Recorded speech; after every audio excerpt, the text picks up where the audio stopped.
পদ্মাবতী আজ কালী মন্দিরে, ভবানী মন্দিরে, তিনি ভবানী মন্দিরে আছেন আর মনে মনে শ্রী শ্রী চণ্ডীর কথা মনে করছেন। কারণ তিনি জানেন কালী অর্থাৎ দুর্গা, সেই দুর্গা এবং ভবানীর ভালো চণ্ডী পাঠ, তিনি চণ্ডীর কথা মনে উঠছেন, মনে করছেন, মনে মনে স্মরণ করছেন সেই চণ্ডীর কথা, চণ্ডীর কথা স্মরণ করে চলেছেন। তিনি প্রথম অধ্যায় স্মরণ করলেন, তিনি স্মরণ করলেন তিনি স্মরণ করলেন বৈশ্য, স্মরণ করলেন, তিনি স্মরণ করে করে চলেছেন বৈশ্য নামক এক ধনবানের কথা।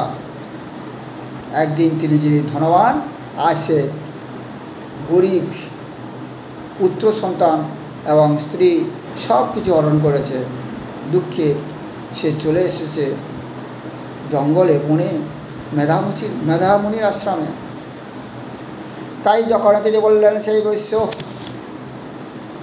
জানি না আমার পুত্র কেমন কুশল আছে, স্ত্রী কেমন আছে, সৎ পথে আছে কি অসৎ পথে আছে। রাজা তখন বললেন, রাজো আছো জেনৈরস্তং ভবল্লুরোধৈ পুত্র দ্বারা ভৈ ধনৈ তেষু কিং ভবতু স্নেহ মনোবদনাতি মানসম জেনৈরস্তৌ ভবল্লুরোধৈ। রাজা সুরত তখন বললেন, শুনো ধনবান ব্যক্তি, তুমি যতই ধনবান হও না কেন, যেন ধর্মলোভী হয় তোমার পুত্র, তোমার স্ত্রী, তোমার আত্মীয়, তারা তোমার সব ধন আহরণ করে নেবে, শেষে তোমাকে পরিত্যাগ করবে। এই যুগে, কলিযুগে, এটা কলিযুগ, যখন সব ত্যাগ করে দেবে, যেমন তুমি চলে এসেছো, তোমার চিত্ত কিন্তু নিষ্ঠুর হবে না, আবার তুমি স্নেহাসক্ত হবে, স্ত্রীর কথা মনে হবে, পুত্রের কথা মনে হবে। যতই তুমি মন থেকে পরিত্যাগ করার চেষ্টা করো না কেন, হবে না। মায়া, তুমি তোমার মায়া এবং কায়া দেখেছো, ছায়া দেখেছো। ছায়া বলে, হ্যাঁ ছায়া আমি দেখেছি। কোথায়? ছায়া সব সময় তোমাকে অনুসরণ করে চলে।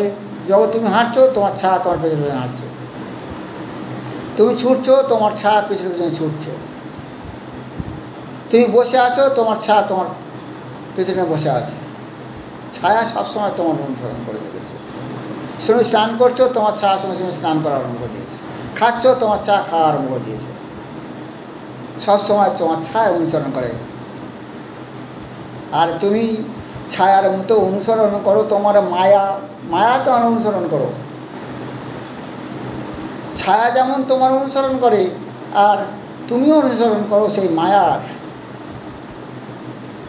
যখন তুমি বসে থাকো জঙ্গলে, সেই মায়া, সেই বন্ধু, আত্মীয় স্বজন, পুত্র সন্তানের কথা মনে উঠবে, মায়া। যখন তুমি যেথায় যাও না কেন, সেই মায়ার কথা তুমি বলতে পারবে না, তোমার মন হবে না নিষ্ঠুর। বৈশ্য বলিলেন, এব মে ততে যথা প্রাহ ভবনাস্তে গতং বচহ, এব মে তদ যথা প্রাহ ভবানস্মথ গতং বচহ, কিং করোমি ন বদনাতি মুমুঃ নিষ্ঠুরতাং মনোহ, জয়ী সন্তব্যা পিতৃস্নেহং ধনলুব্ধৈ নিরাকৃতঃ, ধনলুব্ধৈ নিরাকৃতিঃ। বৈশ্য বললেন, আপনি আমার সম্পর্কে বললেন সত্যি, সব কথা বলেছ মনে করিয়ে, কিন্তু তোমার মন অত নিষ্ঠুর না, সেই জন্যে তোমার মন সেটাকে ভুলতে পারছে না।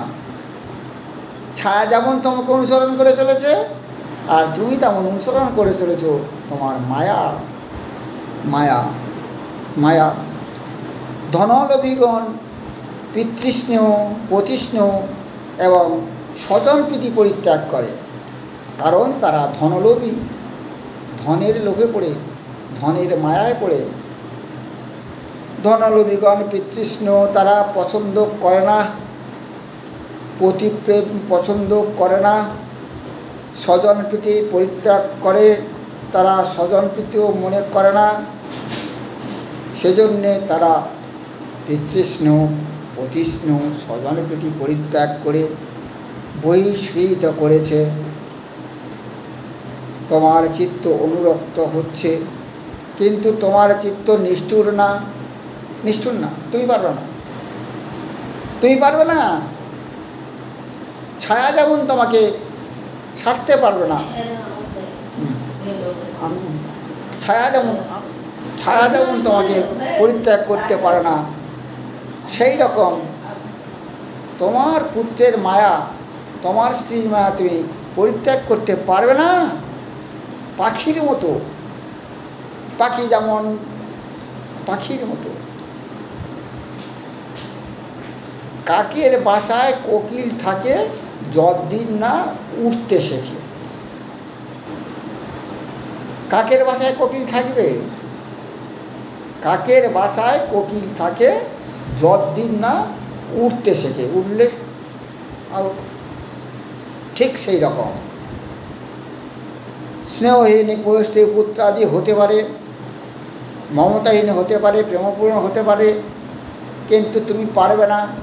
ছায়া যেমন তোমাকে ত্যাগ করতে পারবে না, তুমি তেমন মায়াও ত্যাগ করতে পারবে না। আজ এই পর্যন্ত, এরপর অন্য